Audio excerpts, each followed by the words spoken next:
and today we are going to talk about the new moon in Libra happening on October 16th at 12:31 p.m. Pacific Standard Time. Libra is a cardinal air sign, very much about diplomacy, fairness, relationships, partnerships. So these are all themes that the new moon will bring up. Now this new moon is so packed, so bear with me. The sun and the moon both squared Jupiter, Pluto, and Saturn, all in Capricorn. Now, like last lunation, very push and pull energy. With Jupiter there's a little bit of worry of overindulgence in the mix for me, while Saturn provides us a little bit more grounded, stable, sober energy for this lunation to make sure we're really looking at our intentions and our seeds through a more logical and rational point of view.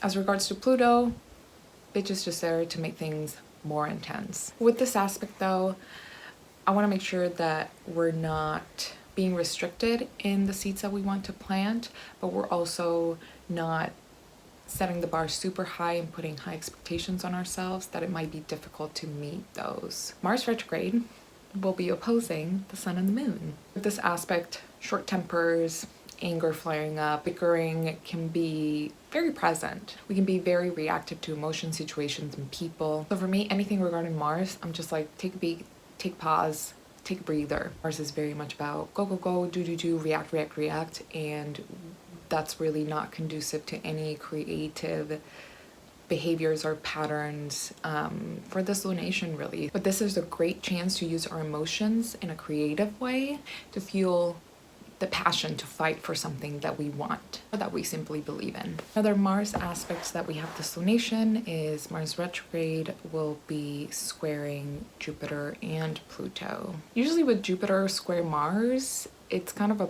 boost to our stamina and a boost to our energy overall. I feel with Mars being retrograde though, these effects will be kind of like slowing down. It's like when you're doing a spinning class and they ask you to turn the knob.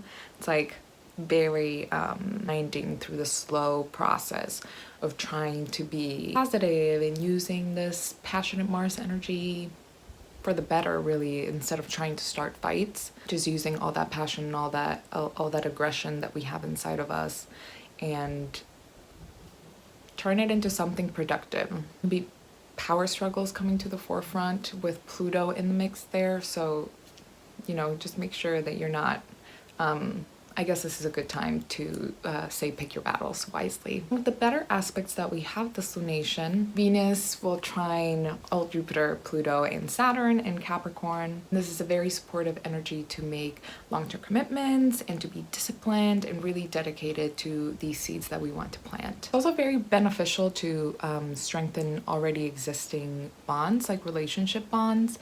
And honestly, with like Jupiter and Venus, like two benefics aspecting each other, kind of brings more feelings of joy, more feelings of love and laughter to the table, which is good. It also makes it easier for relationships at this time, even though there is a lot going on in the background. With Pluto is always sprinkling intensity in the background, just hyping up all emotions at all times. Venus is also opposite Neptune at this time, so there is an indication of a little bit of over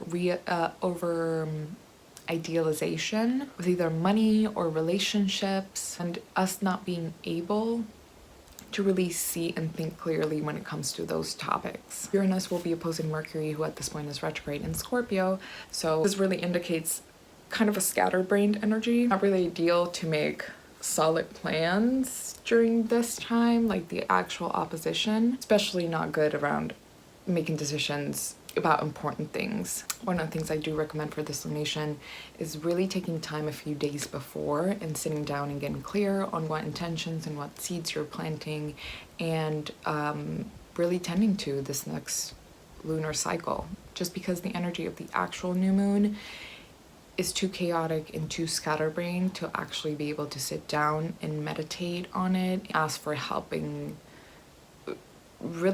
hand from that energy. Is just not going to be what's poppin'. Long story short, just take your time before this lunation to really get clear on what you want. As always, I'm going to pull a card for you guys now and really just asking our angels, guides, spirits, ancestors, for any energies that we can ground into during this lunation, that we can draw support from and come back to when we are feeling lost.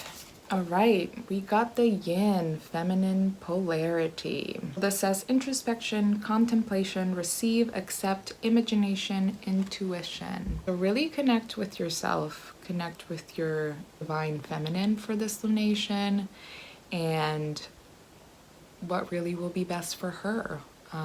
What steps do you need to take? What do you need to make room for in order to harvest new things, new goals, new intentions, new seeds to move forward? Also, this is a Venus-ruled lunation, which is very much feminine energy to me. So this comes at a great time. Just connect with your inner Venus and, you know, what does she value? What does she do for pleasure? What does she want to feel good? And go from there. As always, new moons for me, great times for readings, just to get clear on what we want, clear on our path, clear on where our angels, guides, and ancestors want to guide us, what the path is. So definitely recommend getting an intuitive reading, whether that's tarot, oracle, akashic records, energy readings. We have all of them. All right, guys, that is it for the new moon in Libra. I hope you guys are doing good. It's very, very difficult times this year, right? All of us. Let us know how you're doing. What are you planning on manifesting this next cycle? As always, we are here for you to support you. Sending you much, much love, many blessings, and have a happy new moon.